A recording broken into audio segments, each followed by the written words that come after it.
Good morning, everybody, and welcome back to the Dean Callan Show, live on Bartenders Broadcast Network. So in case anyone's wondering or has even noticed, I renamed the channel Bartenders Broadcast Network because I kind of like the idea that the Dean Callan Show is me.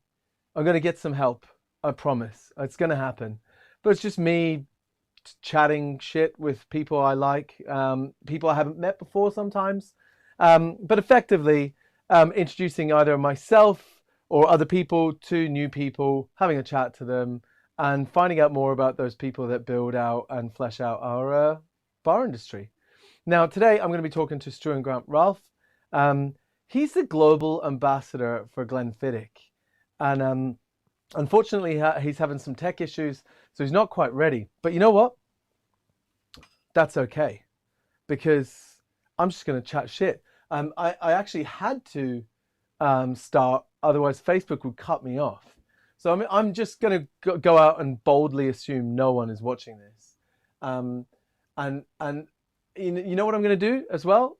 Since they just kind of, I don't know why, but for some reason nothing seems to go anywhere. I'm going to share this right now on my phone onto my personal, so at least, you know, my wife can see it. Because at the moment, for some reason, I share stuff, like it won't even let me. Oh, there we go, write post. But it doesn't let me write the post as me. A whole year I've been messing about with this Facebook stuff. And then they just change how everything goes, you know?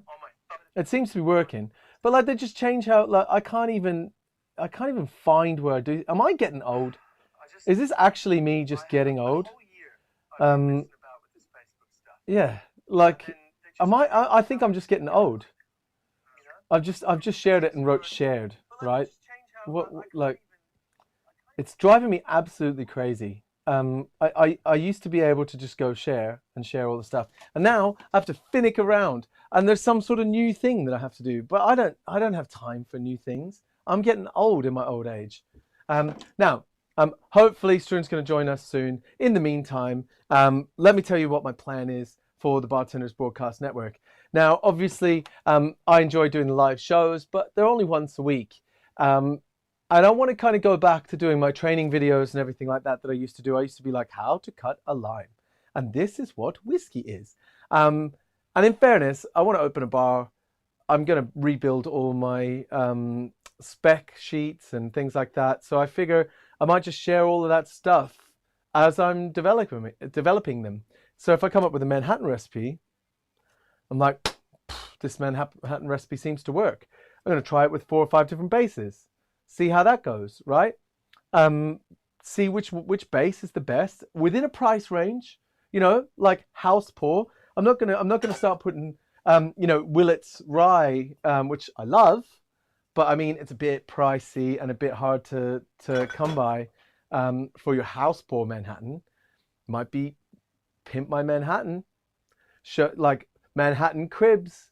You know, people are like, "What's the Manhattan Cribs?" And you'd be like, let me take you on a tour, and you show them all the potential whiskey bases for their Manhattans, and you show them like, here, come to the Manhattan Cribs fridge, and you open up your fridge and you got all these different vermouths. It'll be super epic, different bitters, you know, 212 because area code, but still mixing up the Manhattan.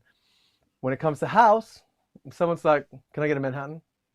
How much would that be? And you're like, £12.50. I'm hoping that it's a members club or something and we can afford to like make the drinks as cheap as possible, but still pay the staff as much as possible. That's the plan.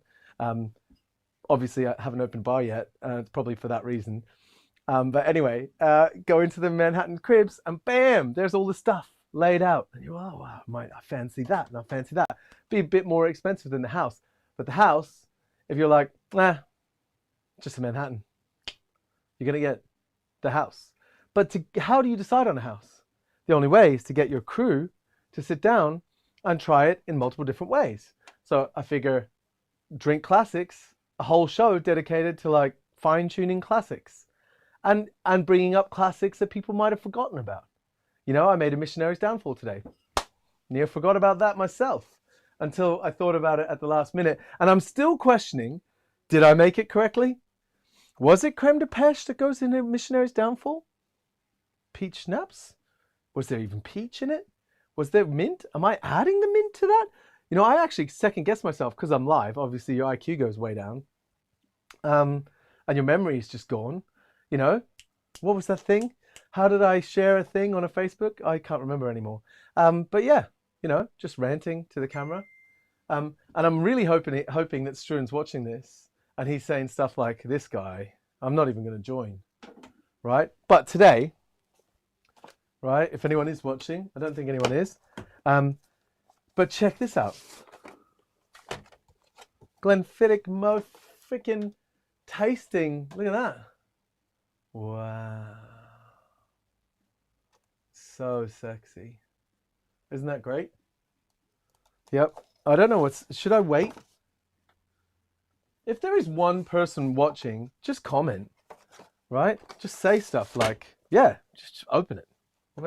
Why wait? We're going to do an entire Glenfiddich episode, I think. Just going to pour myself a Glenfiddich. And when was the last time? Well, last week was the last time I had a Glenfiddich. But what's my... I have no favorites when it comes... I think 15 might be my favorite. Yeah, you know what? I'm going to have some 15. What was that? Limited edition, especially bottled for the William Grant & Sons worldwide team to celebrate launch of One Day You Will. Wow, that's a 10-year-old bottle right there. I must have pulled that out of one of the collecty things and just opened it without even noticing it was a special bottle. What can you do? You know, one day you will. So One Day You Will, for people that don't know, was I guess like a marketing campaign where the Glenfiddich team around the world created these beautiful adverts and like posters and stuff like One Day You Will. And the idea was it was aspirational. You know, you might not be able to buy a yacht right now and go sailing off the coast of Hong Kong, but you know, one day you will, right? So I, working for Monkey Shoulder at the time, really tried to get One Day Maybe You Might off the ground, but they didn't like the idea, right? Can you imagine just like being a small brand and then taking what the big, powerful, amazing, fine-tuned, epic brands are doing with their like really kind of fine-tuned, developed, mature strategies and marketing campaigns, and then just like make a parody of it every single time. So, you know, my idea was internal. I never shared it with anyone outside the company, but my idea for Monkey Shoulder was One Day Maybe You Might, right? You know, we live in hope. And then, oh God, what am I doing? Yeah, I just did a whole rant where all you could see was a glass. Yeah, so my idea was One Day Maybe You Might with Monkey Shoulder. But then, you know, at the time, Balvenie were doing the 5 rare crafts, which, God, I hope I get this right. The 5 rare crafts were like, they have their own cooper, so they have their own cooperage. That's 1. They have their own barley that they grow right on site from the field, so that's 2.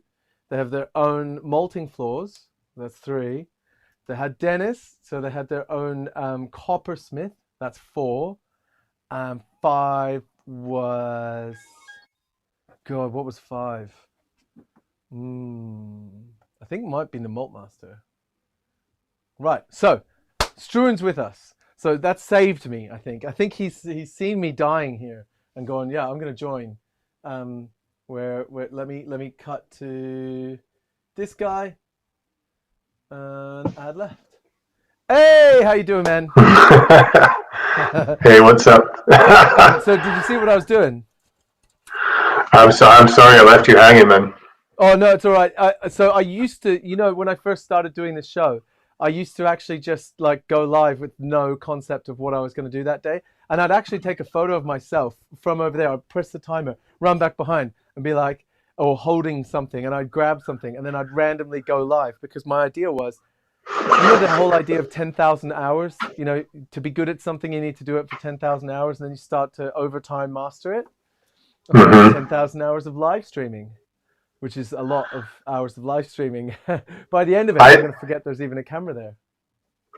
I believe you're probably one of the few people I know that could pull it off as well. 10,000 hours of live streaming, but yeah, that was the idea. So I just kept going live. I just kept, even if I had nothing to say, and I just make it up. So I just did it this time, which was really exciting.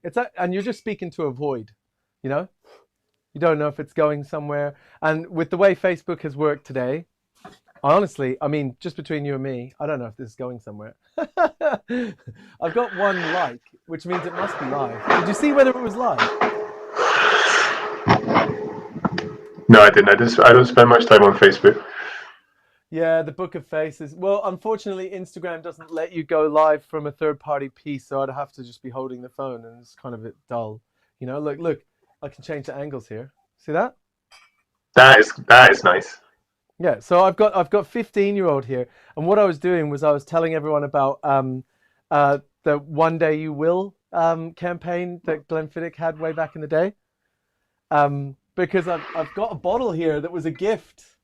I must have run out of normal 12-year-old, and it says worldwide team celebrate the launch of One Day You Will, October 2010. Yeah, what? Still got whiskey in it? Oh, it's still got whiskey in it, but that was opened quite recently, actually. It was just like one of the bottles I had, if that makes sense, like of 12-year-old. For someone who's, I guess, known for cocktails, and I think as long as I've known you, you've always been a cocktail guy. You have a really good whiskey collection, right? I was a whiskey guy before I was a cocktail guy. I actually read maybe, I'd read maybe 4 or 5 books, which at the time was a lot. Like, we're talking 2000, 2001. Anything I could get my hands on, I'd read on whiskey. And when I went to apply for a job in a cocktail bar, the guy asked me loads of questions about, he was like, what's the difference between bourbon and Scotch, And I was like, Scotch is barley and from Scotland, and bourbon has a mash bill, That'll do. which changes depending on where it is, and like you've got, how long do you have? And he was like, nah, that's fine, that's a good answer. And then he's like, name the 3 different Manhattans. And I was like, what, sweet, dry? That's what he was looking for. He was looking for street dry or sweet. There's no other Manhattan but sweet, right? That's what I said. I was like, a rye Manhattan, a bourbon Manhattan, a Canadian Manhattan. Like, are you looking at like different vermouths? And he was like, you don't. And I didn't get the job. Sweet, dry, perfect. No one's. Well, in all the time bartending, did anyone order a dry Manhattan from you? No, I've had 1 perfect Manhattan in my life. And that was because Dale DeGroff was on this show, and I asked him to tell me one of his favorite cocktails and get me to make it, which I do with everyone. So prepare yourself mentally. I'm gonna, if I've got the ingredients, because the bar is a bit of a mess today. But he said perfect. He said an almost perfect Manhattan, and I was like, oh no, the guy that preaches like the perfect Manhattans are terrible. And I'm not gonna lie, man, it was actually delicious. I don't know whether it was like nepotism kind of finding its way down, like where it's like someone I've idolized for all that time telling me this is the case, and me just going, okay, like for example, right? You'll understand this. If Ian Miller told me absolutely no enzymes are derived from barley, I would be like, oh, there's no androgynous enzymes, there's no diacetyl in barley, okay. And he was just, you were lied to the whole time. I'd have to think for a second. You know what I mean? I'd be like, maybe it is Ian after all, So but there's that thing where Dale maybe comes from an era where that perfect Manhattan was more of a style, like that that era where drinks were in that kind of mode. But I just feel like if I was drinking a dry Manhattan or a perfect Manhattan, I spend the whole time just wishing it was a sweet Manhattan. They don't even call it a sweet Manhattan. You just call it Manhattan. No, you Right? call it Manhattan. I know. That's the thing. When you say dry martini, if I say martini, I expect 3-1 with a couple of dashes of orange bitters. You know? But if I say dry martini, then I'm saying bring the vermouth down, right? But yeah, a dry Manhattan, it's not really my scene. This is the 15-year-old never disappoints. It's I just love it's it so been much. keeping this household through lockdown. Honestly, that 15-year-old, Yeah. So what do you drink at home? That was a question I wanted to 15-year-old, ask 15-year-old. you. It is 15-year-old. I just can't you can't look beyond it. It's Yeah. the sweet Manhattan of whiskies, right? Yeah. You can't beat it. It's It's just so everything good. I want from a dram is there, and the house is full of. Don't get me wrong, like cast strength, like 40-year-olds. Like it's full of like I rare can whiskies, imagine. and but honestly, 15-year-old is Gemma is the same. Gemma drinks 15-year-old like it's going out of Oh, does fashion. she? Nice. Yeah. You know what? In fairness, Doublewood, like it's hard to beat Doublewood as well. Like with the Dou- Balvenie. Doublewood is sitting here as well. Doublewood Right. on So, Balvenie and 15 on Glenfiddich, and you don't need much more on your whiskies, right? For your kind of no. like your day Well, to day. I've got considerably more than what you can see here. To be fair, I don't know Yeah, how much same. can you I'm just see. in the wrong room. Like this is Yeah, just a exactly. Um, but what can you let me know? Right. So, one of the things I like to do is to try to I usually introduce people, but on my text introduction of you, I just focus on how amazing your beard is and how handsome you are. Did you see that? I know I appreciate it though. You know what I said? I said that you may be the most handsome global brand ambassador that Glenfiddich has ever hired.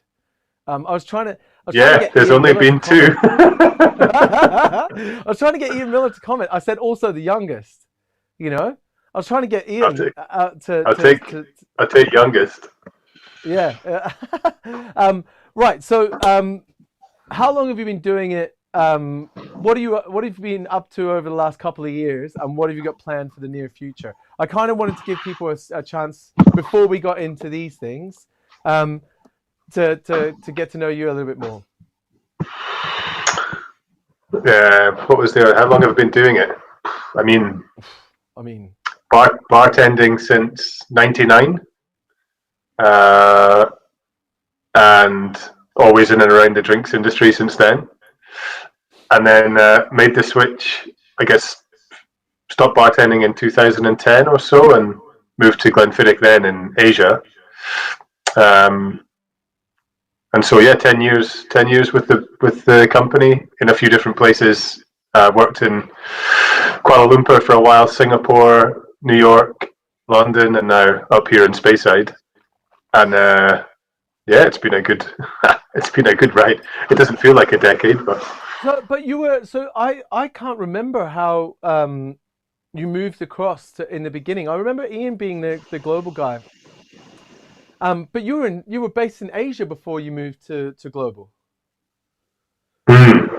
I was bartending in Melbourne Okay. with Fraser Campbell, myself, Okay. Merlin used to run a place called The Alchemist. Okay. It was great fun. Uh, and then I guess we all kind of went our separate ways. I moved to Kuala Lumpur, and I took over from Barry Chalmers. Some of Barry Chalmers used to work on Glenfiddich Oh, I know Barry back in Chalmers the very day. well. I lived with Barry Chalmers. Did you know that? I didn't know that. Yeah, yeah. We shared a flat together for a little while. Not very long. In But we Sydney. shared a flat for a while. Barry's epic. He's like one of the sharpest people I've ever met. Yeah. I think he was too sharp for Glenfiddich, right? So they got me instead. he, well, I'd say he wasn't too sharp for Glenfiddich, but sometimes he could be abrasive, if that makes sense. Like to people, I don't know how you could describe it. He's not. He's never being mean, but sometimes he'd just speak, and some people would take take offense to things they probably shouldn't have taken offense to. Certainly in Australia, you know what Australia's like, right? They're not quite understanding. I Like, suppose of sorry, all the countries I lived, yeah, well, that's true. That's for a start. But and they'd be like, "What did you say, I mate? do. What did you say?" uh, But you're Australian, right? no, man. No, I lived in Not Australia for anymore. 12 years though, and my memory my memory starts at like 8.5, 9 years old. But I lived in Ireland until I was 8.5, and then left Australia when I was 18.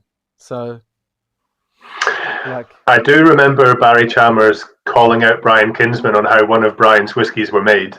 So Brian was doing like during one of the ambassador conferences, and Brian is quite new to the role, right? 2010, he takes over from DCS. He's just released a whiskey called Rich Oak, which was weird. It was like a twin finish. So yeah, I I've got think, it. yeah, you have it there. And so it would, some proportion would go for a new American oak finish, and some would go for like a sherry cask finish. Then it would be revatted. And Brian was describing this, and Barry told him he was wrong. But how can he do that? What did Barry say? Oh, it's like it's a decade ago, but basically he was just Oh, like he was implicitly saying like, no, that's not how this is made.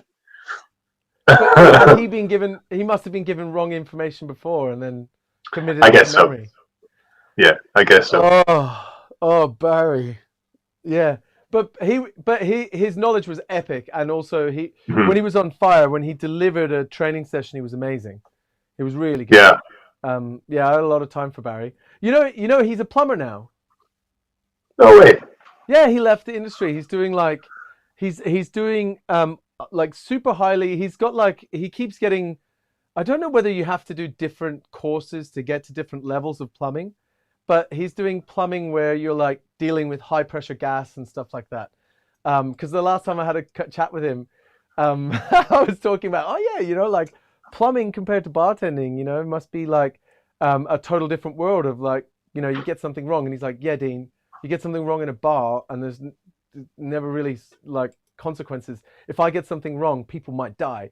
And I was like, oh, okay, okay, Barry. Anyway, enough about Barry. I think we should stop talking about Barry and plumbing and gas. But in terms of like the progression, like bartenders are always looking for like what's next. And Yeah, I think like you like go to be an ambassador, run your own place, start your own brand, become a distiller. Plumber is like a natural choice. I mean, think of like the amount of times that you have to dive in and like unblock yeah, sinks. You need to deal with like, exactly. you know, Well, you know what my first instinct was? I was like, so you can do like you can weld copper really well? He was like, yeah, and I'm like, cool, man. Can we build like a custom still? And he was like, no, no, no, not interested. But I remember sitting with you once in a meeting and we were looking at some new POS for Glenfiddich. It was like a stag, I think it was called the Monarch Serve, and it was going to have like a bottle of whiskey in the middle and then antlers on either side. all And right, during the course of the meeting, you had redesigned it. Do you remember that? no, no, I probably what, but had I redesigned it In your head. Yeah. in my Like head? Okay. you'd just taken sketches and then you were like, Ludo, please, can we go outside? I've been so good. We've been sitting here for an hour. I didn't even talk. Do But you remember those that? It was in meetings, Shoreditch. those meetings used to drive me crazy. Those Yeah. those they drove me because there's so many things we could be talking about. We're going through numbers of things we've already done, if that makes sense. Um, yeah, I don't know. It's difficult. It's difficult when you've already done work, unless there's something to be learned from it that is immediately applicable. It's difficult for my brain to be like, why are we, cool, we're going over that, but that's why I always thought, you share best practices as a brand ambassador, right? I always thought share worst practices. Like the you learn more from mistakes than you ever would from like, oh, this event was really successful and we did this. I was like, well, this event wasn't successful. Don't try to do that again. Does that make sense?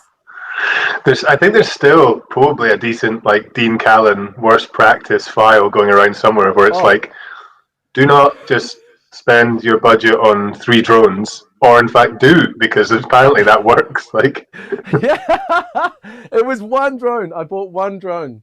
And the only reason the drone ever came up is because the finance people chased me on it. Did you know that?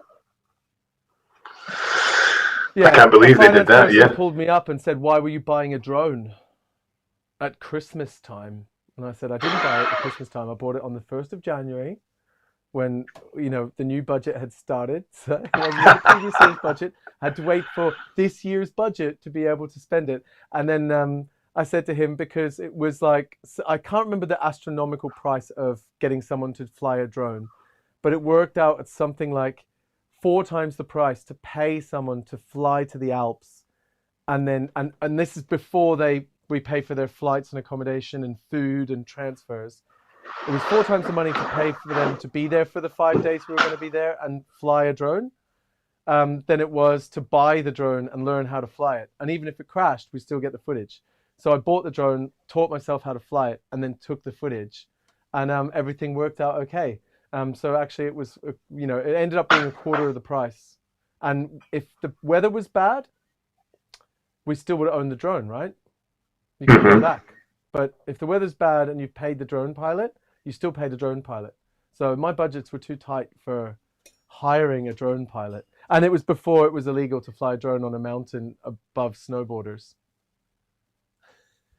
But yeah, I'm looking sideways because I'm double checking on the feed.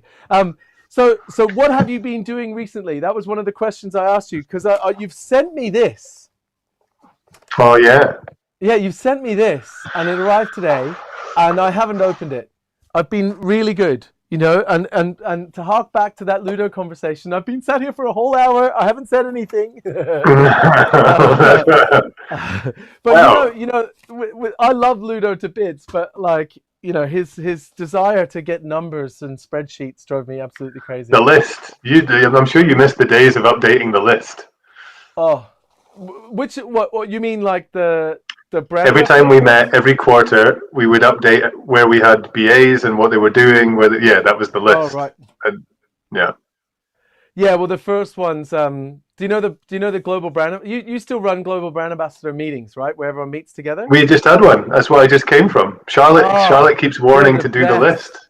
Yeah. But the first few years, I'd have to talk about the brand ambassador workshops, and I'm like, I'm not having a brand ambassador workshop. I'm the only one, It would be oddly self-serving if I spent money on myself and took myself to dinner and asked myself what I'd done and pat myself on the back. And that joke ran for a little while, until we got Tim. Yeah, and then he wasn't allowed to come, and it was mental, but good times. I miss that actually sometimes. The camaraderie, hanging out. And you said you'd just come from the workshop. How many brand ambassadors do you have now at Glenfiddich? Oh, Must be a lot. on Glenfiddich, we now have 23, which has gone down slightly, but we just had the global um, ambassadors meeting with Charlotte and everybody. So, Oh wow. Okay. So yeah. yeah, with all the big bosses and everyone. Well, yeah, something like that. John Yeah. Quinn, I guess, is the biggest boss on there. Is he the biggest boss because he's the oldest? How Yeah. does I it? mean, this is How does it the get that? chairman of the Irish Whiskey Association, right? It's a big Is deal. he? Yeah. Wow. Yeah. John Quinn. He doesn't Protecting quit. the interests of Irish whiskey around the world. Is he allowed to be a global brand ambassador for a whiskey company while he does that? Is that? Yeah, it doesn't seem to be that much competition within it. He's more so just representing, the way the SWA represents like the rights and the legalities of Yeah, I see what you Scotch. mean. Yeah, so he kind of is the spokesperson for the Irish wing of that. So Yeah, it's and a he's it's a not huge exactly. deal. Yeah, he's not exactly. John Quinn's not exactly the kind of person that's gonna. I don't know, like gonna skew in any way towards a particular brand when it comes to Irish whiskey. He's always been Irish whiskey in the blood from the beginning, right? Like 4 decades in, I think. Yeah, you should Yeah, get him on exactly. here. Yeah, that's insane. Wow. Do an Good for Irish him. I coffee didn't know that. masterclass. He'd love that. Yeah, I'll have to try to get him on. If he has a mobile phone, I'll get him on this. Get him on the show, talk Irish whiskey. um, right. So what is this? I'm dying to find out what is this. You've got Perhaps. I mean, first of all, I'm impressed. Master of Malt. I ordered that yesterday, and it arrived with you 11 o'clock today. So Yeah. it's just a tasting kit that we've been doing with them. Sorry, the dog is eating a duck. Plastic one. Come on then, Pix. Oh, wow. What a little cutie. What's Um, his name? Or her name? this is Pickle. Pickle. Nice. Awesome. So it's a Grand series. So everything like Glenfiddich 21 and above is now categorized as a Grand. So you've got Grand Reserva, the rum cask finish. You've got Grand Cru, which is a cuvee I haven't cask. tasted that. And you have in there now the newest, which is the Grand Couronne, which is cognac, really extended cognac finish, like a really, really long finish in cognac barriques. So yeah, I just thought it'd be a good chance for you to taste some of the new stuff that we've got. Wow. And you were doing, so you've done virtual tastings all throughout April, yeah? Yeah. And if anyone is going to go on and buy that kit, we'll do further tastings actually through May as well, with some of the ambassador team have been joining. So Yeah, nice. That's really cool. And you've got the tasting notes for people, and then you've given them the option to take their own notes at the back. I'll change the angle on that so people can actually see it.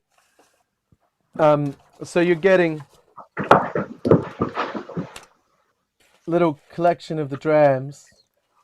You've got really nice little spots to take notes here, and then you've got the actual professional notes on the back. That's really handy, and it feels like you've used like raw cardboard. Like, is that like some sort of recycled? It's insanely nice presentation. You've done a really good job. yeah, raw recycled cardboard, right? I did sit through a Yeah. presentation from the packaging guys on that. Like everybody else, I think just trying to reduce the amount of impact that we have on the Waste world of with the carbon, stuff yeah. that we do. So yeah. All right, I'm going to put them in order. What order would you put them in? I'm putting 26 all the way to the right, which will be last. Mm-hmm. Got a 23-year-old, 21, doing it by age. I guess that's an old school way of doing things, but if you don't know what everything tastes like comparatively, then I guess the age is the simplest way, right? Yeah. And Virgin Oak geez. 2010. Yeah. Hang on 1 second. The dog's going crazy. I'm just going to put her in the other room. All right. Virgin Oak. Is that a... All right. For anyone that's still watching, I'm guessing if 2010 might have been bottled last year. When was 2010 Virgin Oak bottled? Do you know? Yeah, we just wanted to put in a single cask, so it's basically like the dram that's going to give you like the classic DNA of Glenfiddich. So as a kind of starter, Yeah. so that as a starting point for a vertical tasting would give you, I guess, the house style of Glenfiddich, the core. Like Yeah. if you age something in Virgin Oak, you get the absolute kind of the archetypal flavor profile. Mm-hmm. And then you kind of take it on a journey. And I know this is going to be a stupid question to ask, but that cask, was it from Warehouse 8 or one of the dunnage warehouses, or was it from one of the stacked warehouses? I have this weird thing for Warehouse 8. I think everything that goes into Warehouse 8, because obviously it's magical. Number is magic. Yeah. You know, that's where people take you on a tour. That's where every time I've ever been to Glenfiddich and had a very special dram out of a very special cask, it was there. You know, so I'm like, well, did it get any time in Warehouse 8 where all the magic happens? I'm with you. I'm a big Warehouse 8 fan as well. I think it's my favorite part of the whole distillery. Actually, everything that's going to be going on a small batch bottling like that goes through Warehouse 8. So there you go. That's what I thought, right? So into the Whiskey River. Warehouse 8. Oh, that's my lucky warehouse. You know, Monkey Shoulder used to go through Warehouse 8. Still does. Yeah. Still does. I was up there doing live stream for we did the Spirit of Speyside Festival over the weekend and last week, and yeah, there was monkey shoulder casks sitting outside the warehouse. So Mosho, See, you know that's they my always have dream. Mosho written on the side. That's my dream to do a live stream from Warehouse 8 one day. You know, I've got my portable rig if you're ever interested. We'll do this again. We'll do a tasting from Warehouse 8, make people jealous. This is how crazy technology is now. When we launched the last Glenfiddich 26-year-old, it was 2014-15. I was living in New York, and we had a load of journalists sitting in the Flatiron room right beside the New York office for us. And myself and Brian were in Warehouse 8 doing a live presentation, tasting. And it involved a film crew of about 5 people, sound engineer, a mixer. We had to get a generator for the internet so that we could broadcast from Warehouse 8. Last Yeah. week I did it with a gimbal and a iPhone, and that was it. And it was probably a better quality presentation as well. But did you that first time, was there like an agency involved? True. Yeah. I'm like desperately trying not to become an agency myself, as like to deliver a good service you do often need like someone else, especially if you're in front of the camera. As you'll know yourself, it's a bit easier if someone can monitor feeds and comments and such. Um, but yeah, sometimes I think agencies like expand things so that their small percentage becomes more of a percentage. Um, all right, we've got a comment. Great. I can usually monitor comments, but I can't. They're not coming up on my screen today, which is why I keep looking across that way just to double check. Just so you know, I'm not being a weirdo. Oh, well, I am being a weirdo, but there's a reason for it. Right, cool. Yeah, it's still not coming up properly. Weird. Right, so Virgin Oak, Warehouse 8. When was it drawn? So it was put down in 2010, but was it drawn like 10 years on? Yeah, we bottled them last year before we started the project. So it's a 10-year-old Virgin Oak. The one thing I think is really interesting to focus on is wood sugars. It's not something that you really talk about probably a lot in your typical like whiskey tasting or with casks that are maybe slightly older. But a Virgin Oak cask has loads and loads of dissolvable wood sugars, loads of those Yeah. wood extractives. So you get first of all like the classic Glenfiddich DNA, and then you get loads of like valenoids, and you get a lot of the tannins that you would expect from a American white oak. And it's just it's a beauty. I think it's bottled at 55%. So even at that strength, I don't think you need water just for getting into it. That's a really strong start. I can see what you mean about the sweetness. It's right up at the front of your palate. Makes your mouth water as soon as you finish tasting it. Wow. So it's rare. That's not a common type of cask to be used in Scottish whiskey. Like, I mean, we probably joke about it a Especially lot 10 years in on. Scotch. The casks are normally second hand, right? And there's not many people making Virgin Oak in this country. We have the advantage of a team of on-site coopers who can whip up a beautiful Virgin Oak cask rather than it, coming ex-American or there's plenty of American oak comes through Spain as well, and that particular type of cask would be used within a vatting of Glenfiddich to really heighten the other flavors that are in there. So you can imagine like a Virgin Oak 10-year-old being like an umami bomb when you're cooking. So if you're making like it's like putting stock miso in something. or exactly. It's like it's the element that amplifies everything else. So it's like that perfect dash of bitters or that like really nicely kind of constructed vermouth in a cocktail. So it's the Virgin Oak cask is actually coopered on site. Is it? In Speyside. Mm-hmm. And what level of char do they put into it? I know again. It's a 4. Okay. So it's quite deep. Yeah. Yeah, nice. Yeah, that's awesome. I would have expected. I'm actually surprised at 10 years on a virgin oak that there's not more wood.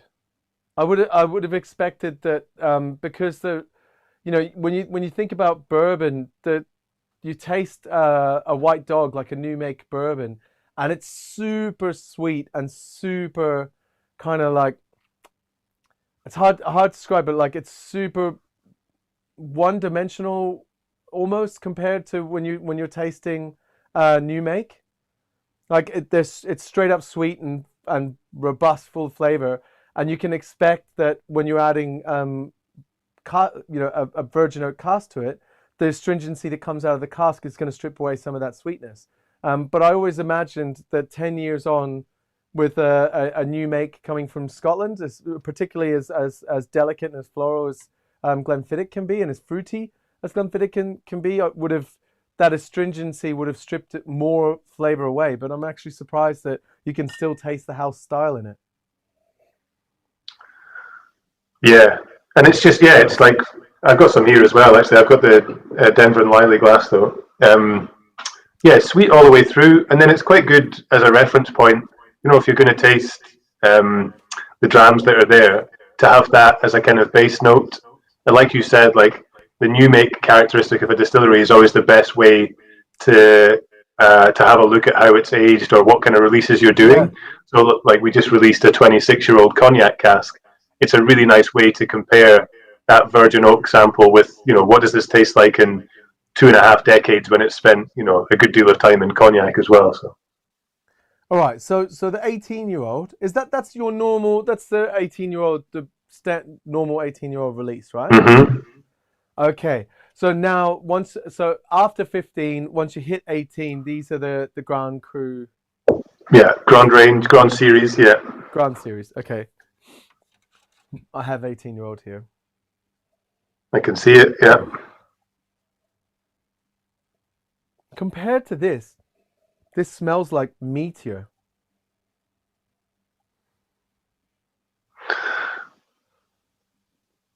I remember Sam Simmons said to me that the difference between a sort of 10 to 12-year-old Glenfiddich and 18 is basically like fresh fruit from a tree in the younger one, just like zesty, really green, Yeah. woody, lively flavor.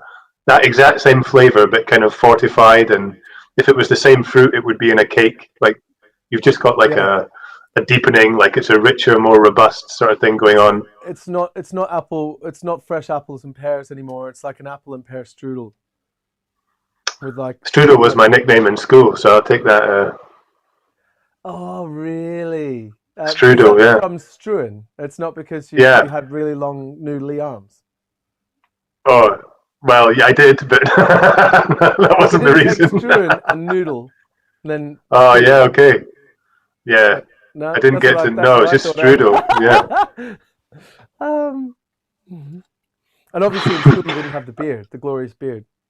I've always had long, pretty noodly arms, though. So I've got long arms but super short legs. Like that's why I'm yeah. so short.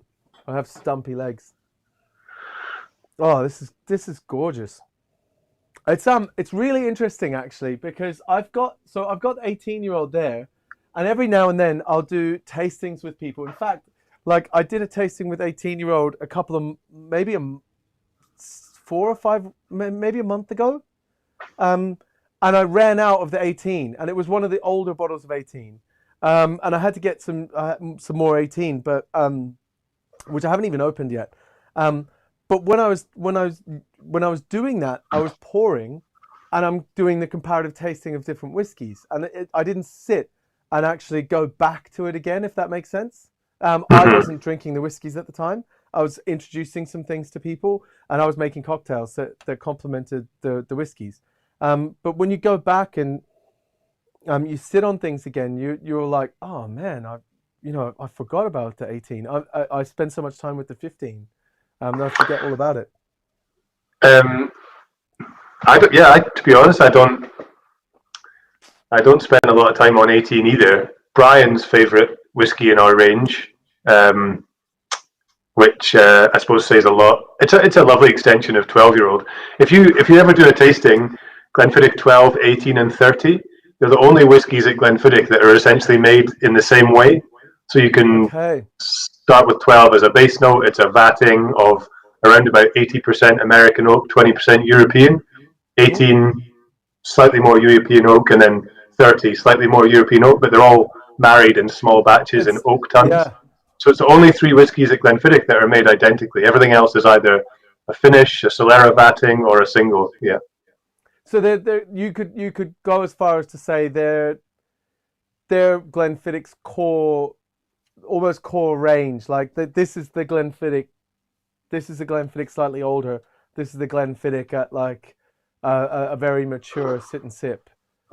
Yeah, they're like if it was Adidas, it would be the Stan Smith range, right? They're like the backbone.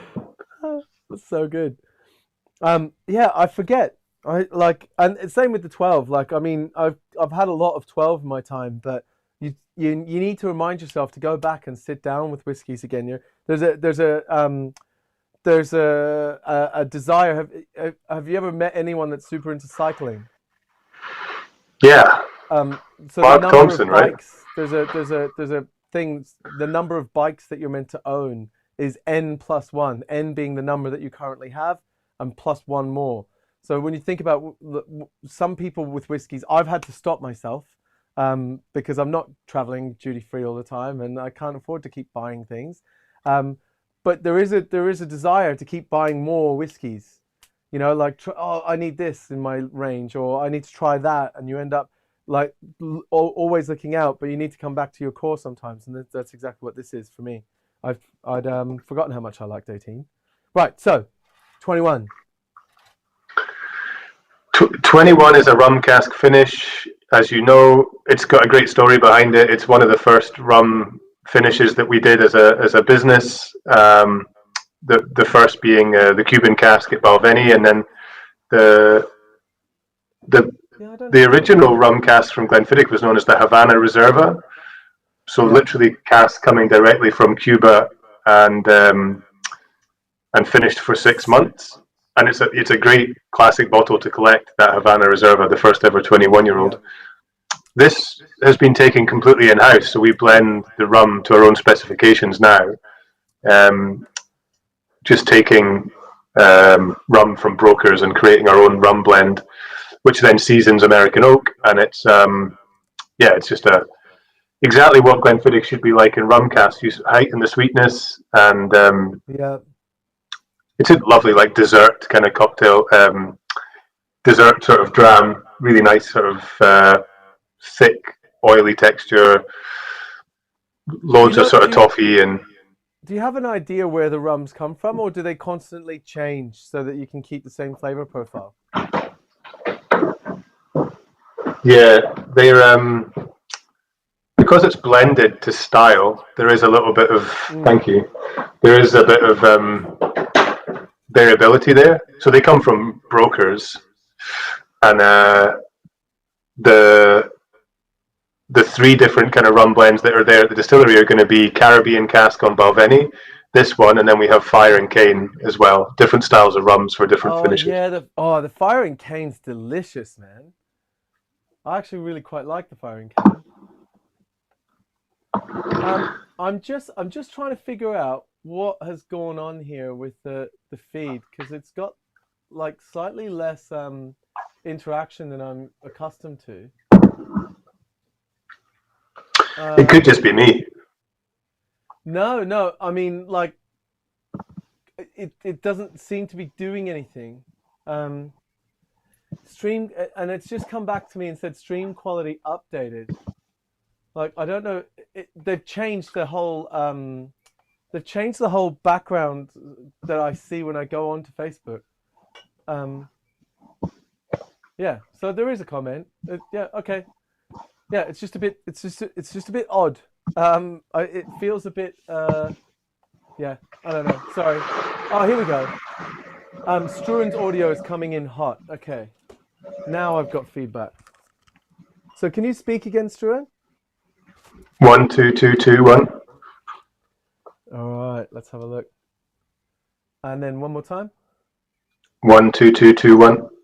Oh, way too hot. See, look at that. All right. And now I'm going to balance this out. So I wasn't actually getting the comments. I just had to refresh, and then the comments came through. Right, happy days. Oh, and it's supposed to be Diogo. For your information, it's supposed to be going to the Dean Callan show as well. It's actually on the Dean Callan show as well. So that's on YouTube, right? Yeah, it's on YouTube and Facebook at the same time. I'm just gonna tweak mine one little bit more. All right, yeah. So that's a bit better because it was like it wasn't even doing anything on my screen, but now I can see comments, which is great. I'm gonna pop them out. Yeah, sorry about that, man. Yeah, Jack Honlin commented it's a bit lonely in this comment section, Dean. So, but I can now see comments, which is a win. Yeah, odd. Anyway, sorry to get distracted like that. Normally, I can see all this there, and you wouldn't notice, but it's not. It won't come up, which is driving me a little bit crazy. How many monitors are you looking at right now? 1, 2, 3, 4, 5. 5. 5. Yeah. Well, 7 if you count the 2 little baby ones. But there's a reason for that, because there's all like, if you look. So you got that, and then you got that angle, which is Guinness tap for when I do Guinness. Overhead's not working at the moment, and there's no explanation for why. But normally I would have an overhead angle as well, and then I've got two feeds coming in case everything dies, if that makes sense. So there's the backup feed, but normally I have everything so I can see it. Without having to look sideways. Sorry to get distracted with the feed, but it seemed quiet. Right. So 21-year-old. So when you do these live tastings, do you sit and do you get interaction with people coming back and forth? Yeah, I try and encourage it. We've got like a virtual tour that we can do. So actually, for the most part, I'll just take people around the distillery with a combination of just like some live footage, some pre-record, and then do a voiceover. And then towards the end, people tend to like open up and ask some questions, and it gets a little bit more interactive. It's 8 o'clock on a Thursday, so I feel like a lot of people have like Zoom fatigue by then. Like over the last like 18 months, I think we've all spent enough time like chatting to each other on screens. But the last few I did were brilliant, like loads of interaction, quite high numbers. Last week, there was a couple of guys who had their sign interpreter, so they were deaf and they had someone signing the tasting. So I was keeping time with someone who was doing sign language to some other people that were on the presentation. It was so interesting to see. Yeah. But they were doing sign language from your audio, so they were hearing what you're saying and then doing sign, because it must be difficult. Instantaneously. Yeah, it was a girl that was on the call. She came on and she said, "Oh, I'm a sign language interpreter for these guys that are on." And even like going through some like distillery stuff, you know, like maybe like you might say some technical things like, I don't know, like mash tuns or washed back, whatever. She was keeping up perfect timing with the presentation. Like I was so impressed. Wow, that's insane, and all the terms as well. Because it has to be maybe it's the future of the Dean Callan show. Oh, I can't afford a sign languagey person. I'd probably just I'd probably get one of those, you know, those apps that they just take everything you say and put words down at the bottom so you can read it. Yeah. Yeah, I'd probably get one of those. Would be cool though. I've got a green screen, so I could have someone over there with a green screen doing these ones. I don't want to attempt any sign language and be offensive. It's scary. And also there's different sign languages, right? You can just do like, what's that sign language for Negroni, right? Yeah, that's Negroni now. That's you better hope it is. You better. Yeah, There you go. I've done that. I've done that. I've gotten away with it. Me In and fact, I Andy think Gemmell and I used to have an idea for a cocktail menu that was all just facial expressions. So like that would just be like pint of Tennent's, daiquiri. oh, that's awesome. You should do that. You should do that. Yeah. You should make it so that if you had a tasting and there was set facial expressions that needed to be made for you to order, people would all do it. It'd be fun. I'd do it. hmm I'd make facial expressions. Right. So 21. Oh no, 23. hmm We're on to 23 Grand Cru. Oh God, I didn't notice that they have a mystery liquid, right? So there's names for these. 2010 Virgin Oak is a mystery liquid. The 18-year-old is Intense Starts Small. Who wrote those? Grand Reserva is Sweet Exotic Warmth. I hope whoever's wrote. Did you write them? No, I didn't write them. Grand Cru is Deliciously Decadent, and Grand Couronne, is it Couronne? Couron, yeah. Couronne is Opulent Patisserie Sweetness. Oh, I'm now really looking forward to tasting that. My Opulent tasting notes Patisserie got Sweetness. absolutely binned. Apparently, they definitely weren't that flowery. It doesn't. Honestly, that does not sound like professional tasting notes. I would much rather have the facial expressions than those tasting notes. Yeah, they'd all be the same.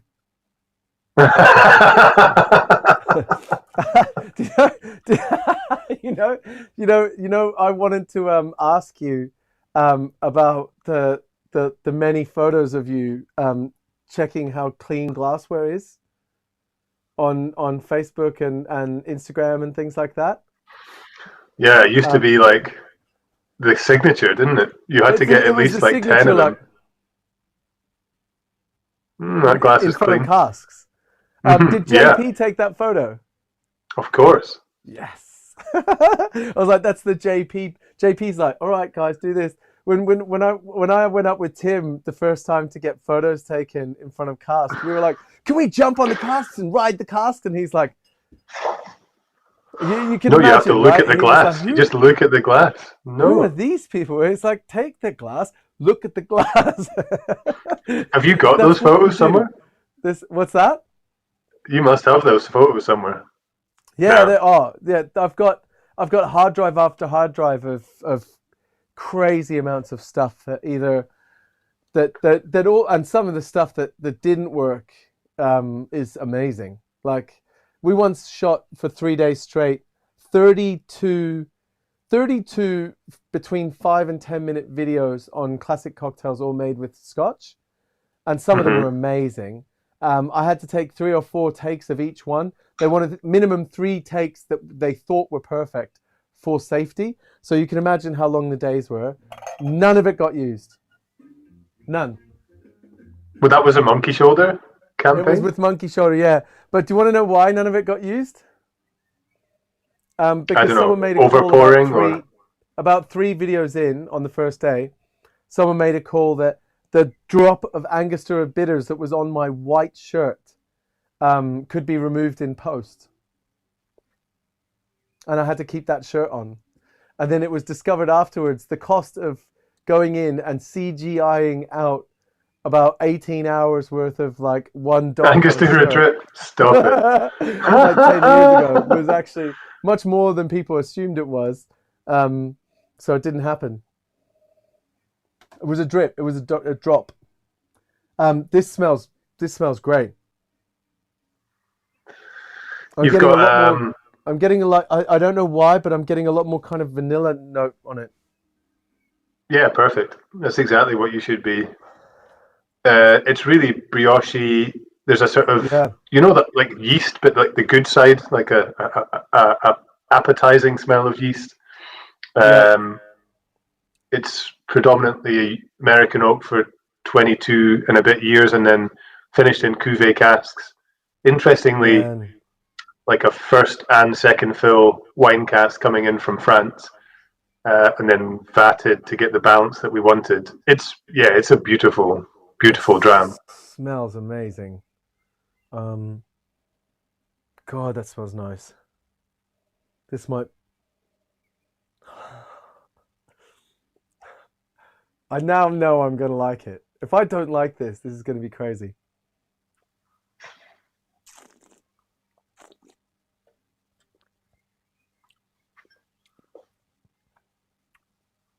Yep, I really like that. That's brilliant. Um, so how was this something that was done over a period of time, testing new things? Because I know, having been to Glenfiddich loads of times, I know there's always experiments going on. Stuff like stuff like burying things under the ground for a period of time, and all sorts Still of different there. crazy Yeah, it's still experiments. buried. Yeah. Yeah, I forgot where it Um, was. so that was one of the experiments that kind of paid off a lot. I'm guessing a long time ago, and they've brought it back and they've started playing in that area. Um, or Yeah, was it's it was it something that, like, there was a desire to try to do something like this from a you can probably remember from chatting to Brian that as soon as you have like a great idea about a certain cask or a new technique that we could use, there's a good chance that they've done it already, or it's sitting yeah maturing somewhere, or they've thought about it and it's not possible. So with this particular type of cask, it's not one that's used very often in whiskey maturation, due to the fact that quite often you'll get an overly dry, uh, quite tannic, almost acidic um, quality to the whiskey. But what you do is you use the first fill, which comes out with that kind of style, and then the second fill is actually a lot sweeter once you strip some of those tannins back, and you're getting way more of that kind of bready, like you said, vanilla patisserie, like, yeah and then that's vatted together. And the cask type itself, legally, we can't really dive too much into what particular type of cask it is, but yeah it's I think maybe only a few other producers have used these wine casks themselves, and it's not a Pinot de Chirac or something like that, is it? no, no,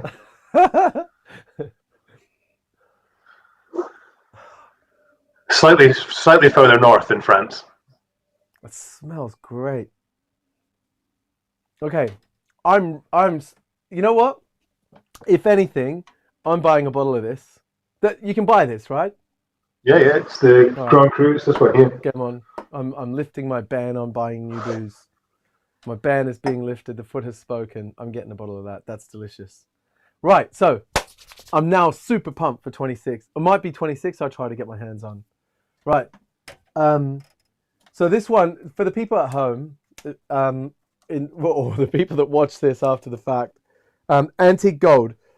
Vibrant and lively with an abundance of tasty oak sweetness reminiscent of a French patisserie, freshly baked tart tatin, and buttery show pastry. Oh, deep, velvety, smooth, and indulgent sweet cafe creme with soft brown sugar and a hint of spice. Yeah, Finished very long lasting sweet oak. Honestly, if this is even remotely accurate, this is going to be my. This sounds like exactly my kind of dram. What were your tasting notes? Do you remember?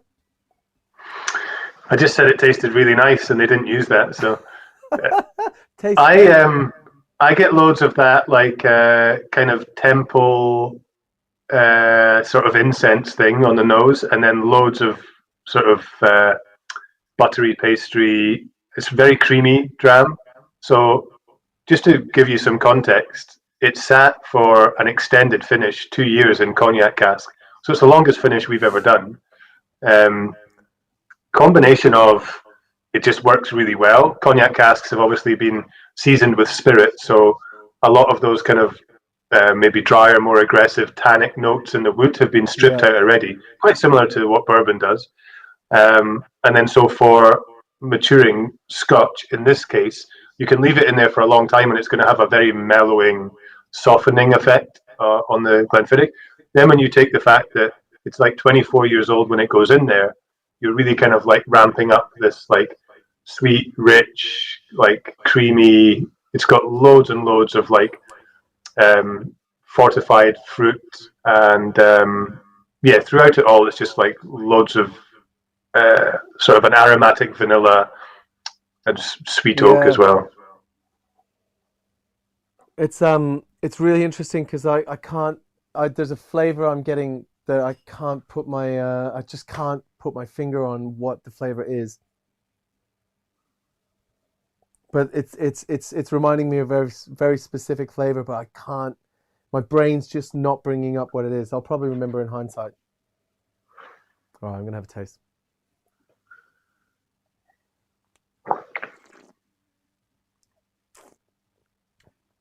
Oh, do you know what? This makes me want to go up to Dufftown and hang out at the distillery. I've always had this saying that the sauce tastes better at the source. As much as I love my cabin, like I'd love to be surrounded. I'd love to be in Warehouse 8 tasting this, so I can get the feeling of the whole space. The sauce tastes better at the source. Yeah, the sauce, like as in like The tomato sauce. sauce, like the Yeah, yeah, sauce yeah. tastes better at the source where it's from. Like it always. That Somebody's brand home has to be using that as a tagline. Now, I would have used it if Monkey Shoulder ever got a brand home, but it didn't. Um, What is it but with yeah, Monkey Shoulder ambassadors and their sheds? I feel like you all I just know, build right? like brand homes. Yeah, this is Well, that was that's how this started. The whole idea was to build a cabin out here and then replicate the cabin. So if you're standing outside Balvenie, right, and you're standing directly in front of where the peat is kept, right behind the mhm. kiln, and then you take a little bit of left. You've got Warehouse 24, but if you circle around the back of Warehouse 24, you've got the bigger warehouses, and then you've got that little road that goes down to Kaninvi on the right hand side. Yeah. Yeah, so imagine you keep going straight, and then this is before there was an anaerobic digestion thing, and you go down that path. You know the way there's a little stream on the left. Now you're now facing kind of towards Glenfiddich. There's a little stream on the left hand side, and you keep going down. It just becomes a forest, and then there's the anaerobic kind of water treatment and all that up that way. Do you know where I'm talking about? Yeah, I know exactly where you are. I didn't know there was Right. a So cabin down there. You wanted to no, build a cabin there. I wanted for Monkey Shoulder to have a brand home that was on like amongst the whiskey production that is Dufftown, like Kaninvi, Glenfiddich, Balvenie, but kind of off on a beaten track. And then in a forest, we would just like put a cabin in. And every year in the summertime, we'd have Camp Monkey, and we'd go to that cabin, and the cabin would be a cocktail bar that we could lock up and cover up so kids, you know what it's like up in it's boring sometimes in Speyside for teenagers, so kids don't trash it, but also so that it can withstand the weather. And then every summer we'd go up and we'd have a little mini festival amongst the trees, put up a couple of yurts, and have a little like festival. But then every time I did a video teaching people about cocktails, I could go into my cabin, which we would fit out to look exactly like the cabin up there, and I don't have to travel up to Scotland each time. I've got one in London. And I sold myself on the idea so much, but was terrible at pitching it to the team that we didn't get a cabin amongst the woods up in Dufftown, but I got a loan out and built it for myself. So that's how this all started. And did you start in your garden with just a stock shed, or have you built that shed? We built this, but we ordered a log cabin online, so it was kind of a stock thing. But I got a loan out originally for £10,000, and then bought the outside structure and a few bits and pieces like the fridges and stuff, and then have since extended the loans. I got another loan for 10k, and it's next month is the final £327 payment. So I'll have paid off The the cabin. cabin. I'll They have do paid off say the like to cabin. add value to your home. like some form of outside office or workspace is like the new. It used to Well, be like you used to tarmac your drive or whatever. Well, now it's like you put a studio in your garden. So, we tried to sell the house before COVID, mhm. and it was a problem. It was dropping the value. Apparently, that we've got like a 24 meter long by 6 meter wide garden, which is like a lot of extra space. That's like 120 square meters or whatever it is. I don't know. I don't know the math, but it's a lot of extra space. It's like twice the size of inside the flat. And gardens weren't adding any value to the property, but hopefully they might do when we go to sell it again. Outside space. Um, this is delicious. But people came in here and thought it was like, who are these people that have all this booze and books? Because you can't see it right now, but there's like, if you look at this side, let me go to a different camera. Um, so if you look here, whoop, That didn't sound good. so if I loosen this up, um, you'll be able to see that there is in fact like Oh yeah. a whole library of books and stuff, and then another fridge, and so basically there's like books and then booze. So the whole cabin is just all books and booze. Right. It's probably not the best camera to have used for that. To be fair.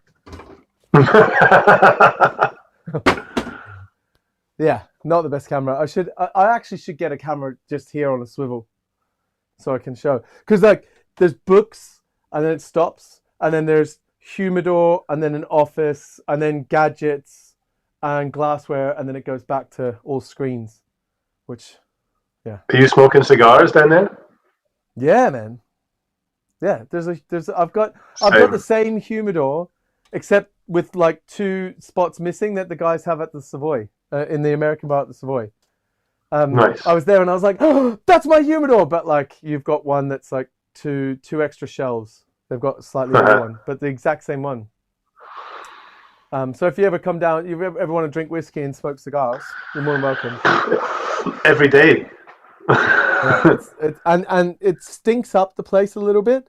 So I've got like a air conditioner and fans that vent it back out, because ultimately, I get a little concerned about the books, because there's a bunch of vintage books. It's kind of strewn in between some of these. A lot of the vintage books are in storage, but I kind of don't want to be that guy that destroyed a bunch of books because they're stained by cigar smoke.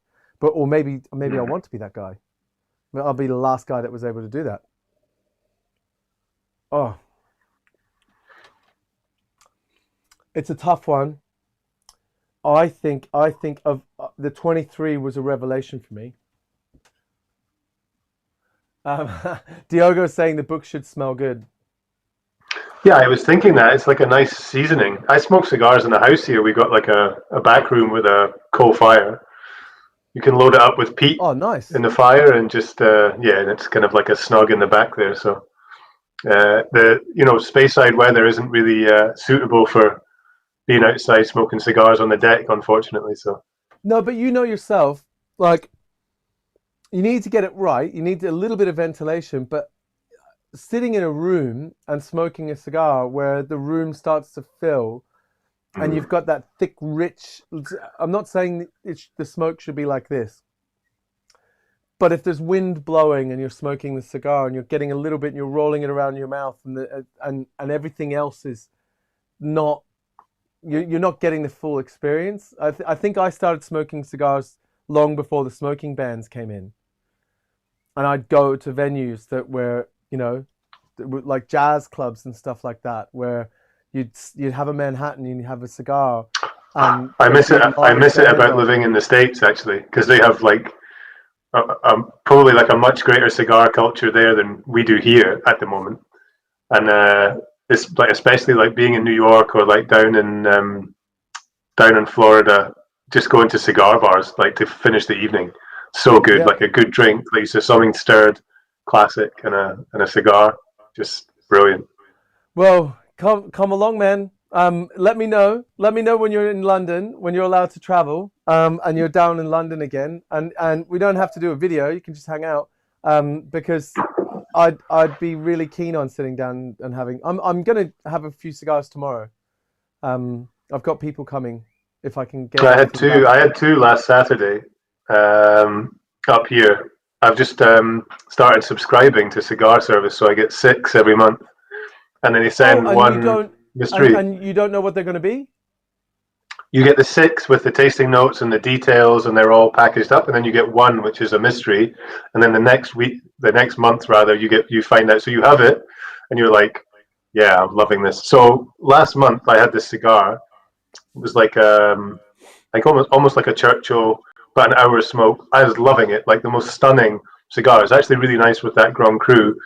Yeah. Turned out to be a Davidoff.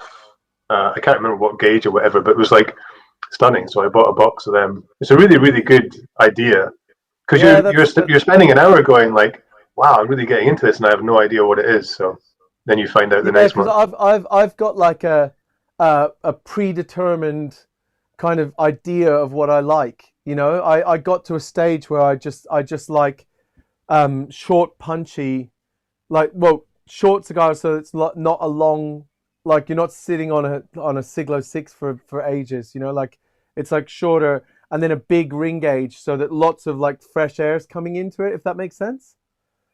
And Yeah, interesting. I like a torpedo shape. So But you the punch? reason, Do you punch your what? cigars then, or do No, you cap? I cut the ends off. Like when you say punch, what do you mean? Like you mean like put a little hole in the end, but not actually cut them off properly? No, so well, I end up ordering like you know torpedo shaped cigars with as big a ring gauge as I can, and it's actually escaping me. Like I almost want to go over I can't think of the names now. I'm having a panic attack. I almost want to go over to my cigar humidor box and look at the ones that I've got and be like, oh yeah, that's what it is. The is it Romeo and Julieta? Like Mm-hmm. there's a number two something or other. Like that's my, if I go to a bar and I'm ordering a cigar, that's what I end up going with what I know, if that makes sense. But there's been a couple of times where I've actually just like other people have ordered cigars or I've ordered not knowing what any of them were, and then super enjoyed something because I've been thrown out of my comfort zone. But I'm like, oh, awesome. And then I have no idea what it was because I was drinking and I was out, and the cigar was not the center of the conversation at the Mm-hmm. time. It was something that was added on. And I was like, man, I need to find out what this is, but never been able to follow up.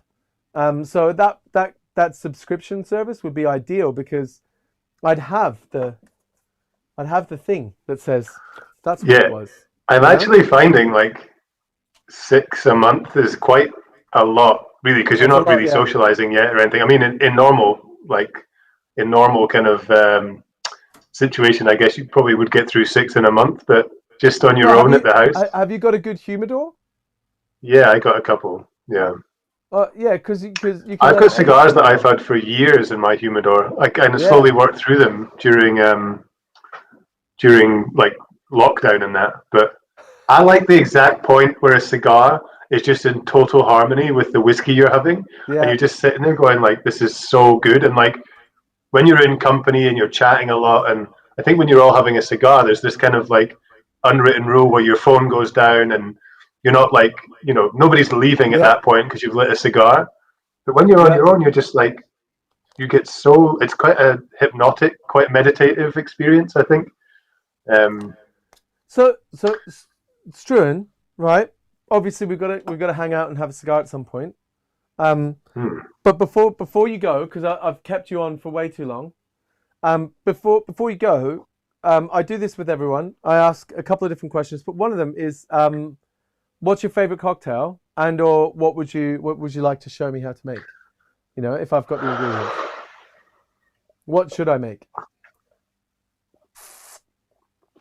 Well, I just really like 15-year-old sweet Manhattans. Well, just Manhattans, right? That's 15-year-old that's Manhattan, exactly right? what I was hoping you'd say. I love Manhattans. Like Manhattan's my favorite drink.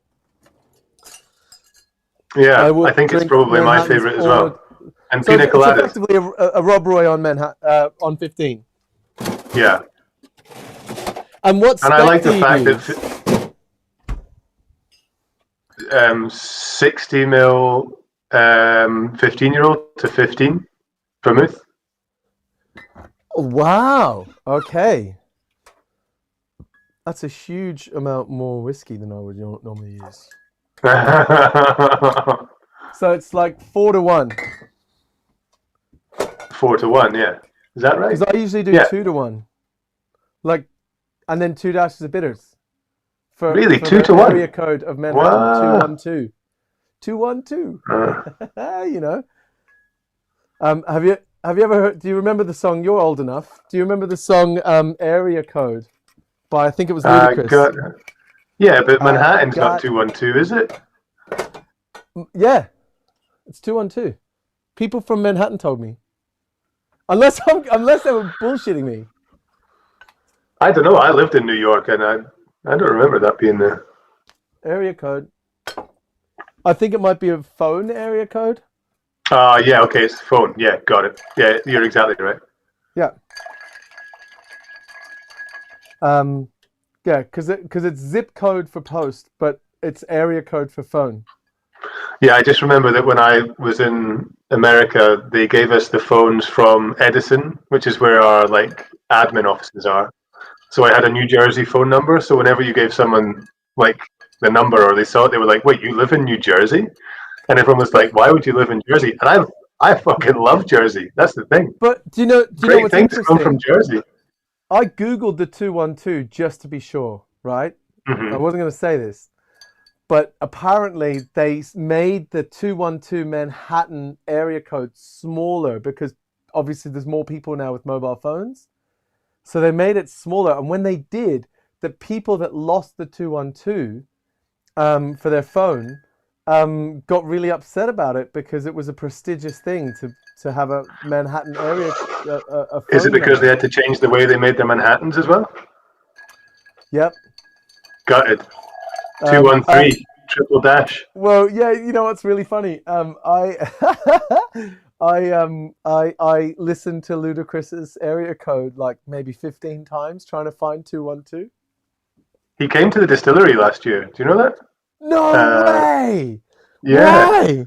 What was he Actually, doing? the day that we launched that Grand Cru, which you like, Yeah. he he pitched up at Glenfiddich. Yeah. Wow. What was he Hmm. doing? Just having a tour. Dramming, dramming. Just loves he loves Scotch. So yeah, he came with his Shit. crew, and Mark Thompson took him round. Yeah, there's some Mark classic photos of Thompson him took him just round. dramming on Wow. some Grand Cru. So what is Mark Thompson up to these days? Does he He he's like runs the up Scottish mountains. ambassador, right? Yeah, he runs up mountains, runs down mountains. He's busy. He does a lot of running. I was the first person to bring him up to Glenfiddich for a tour. Oh, he Did was you know based in that? London, right? Hmm. Yeah, when he was in London, I tried to convince him to become a brand ambassador.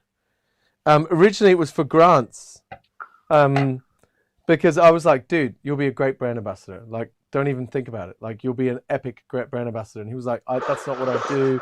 You're good at it. I can't do that. And I was like, you'll honestly, trust me. And he didn't trust me. And then someone else convinced him to be a brand ambassador. But right, he's born to be a brand ambassador. Am I right? Yeah, really, really, really good storyteller. Exactly. Storytelling. Right. So I'm not going to put a cherry in. I've lost my cherries.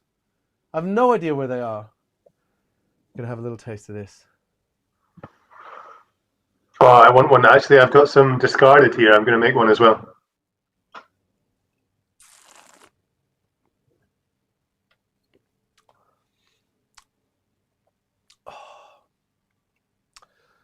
Wow.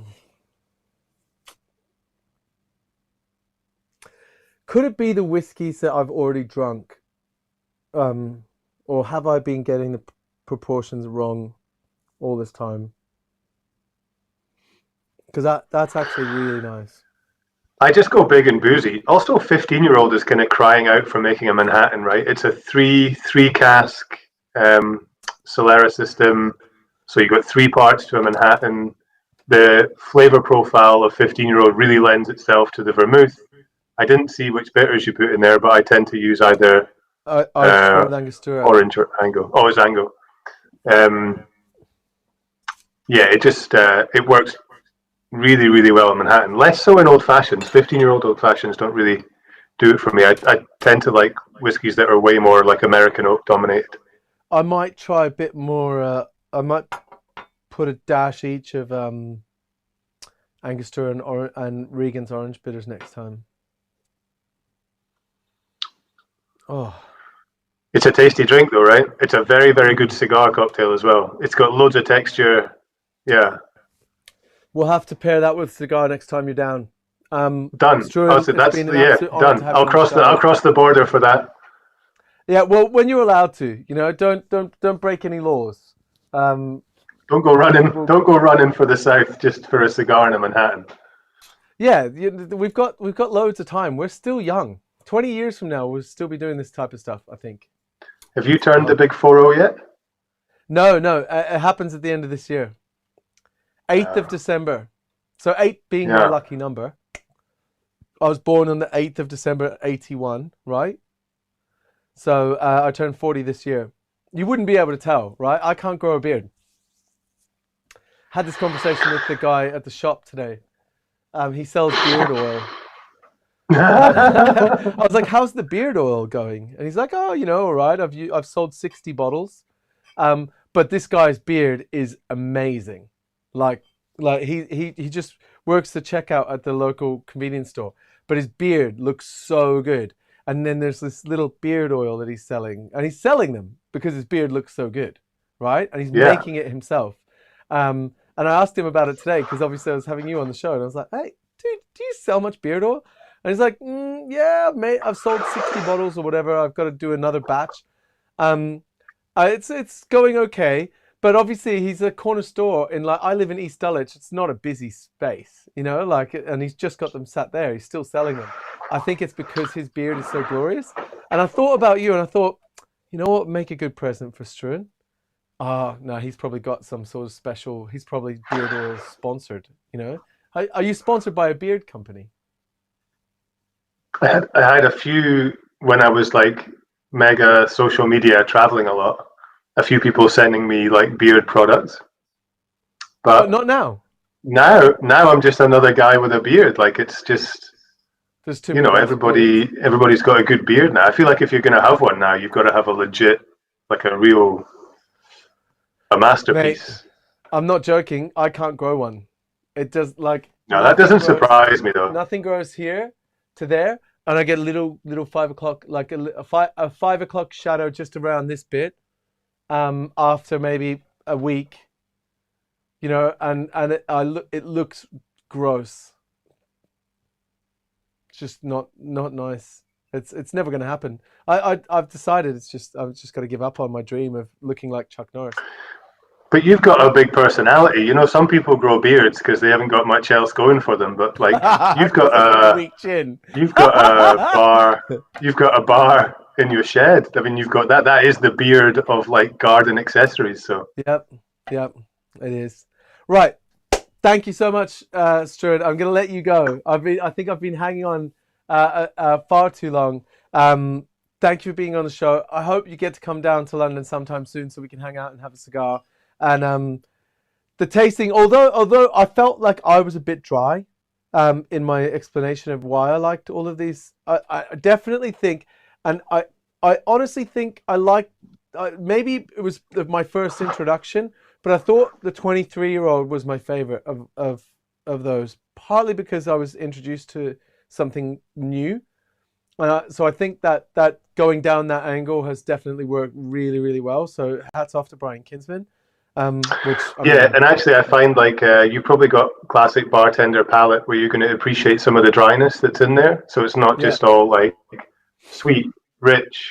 Like it's actually quite a balance between some bitter, drier, tannic notes that are there.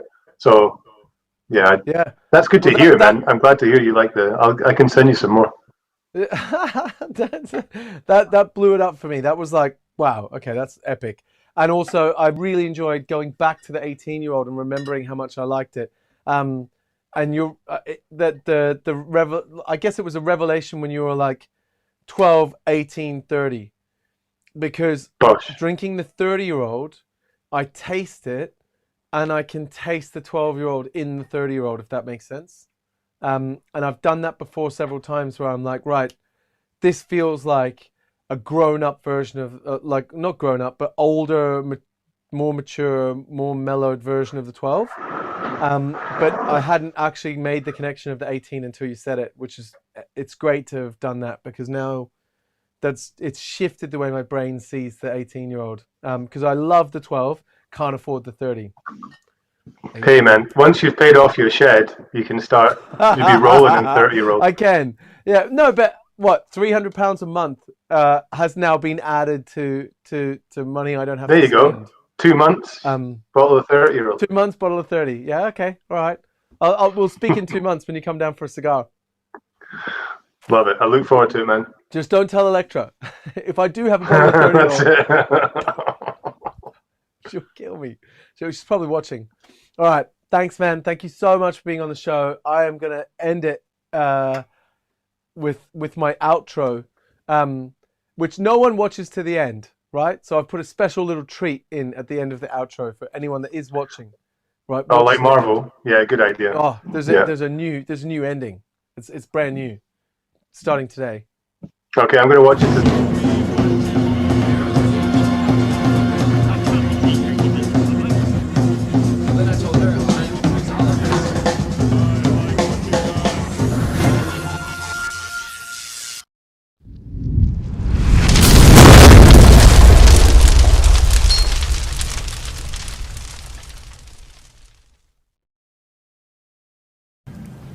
You were good, kid, real good.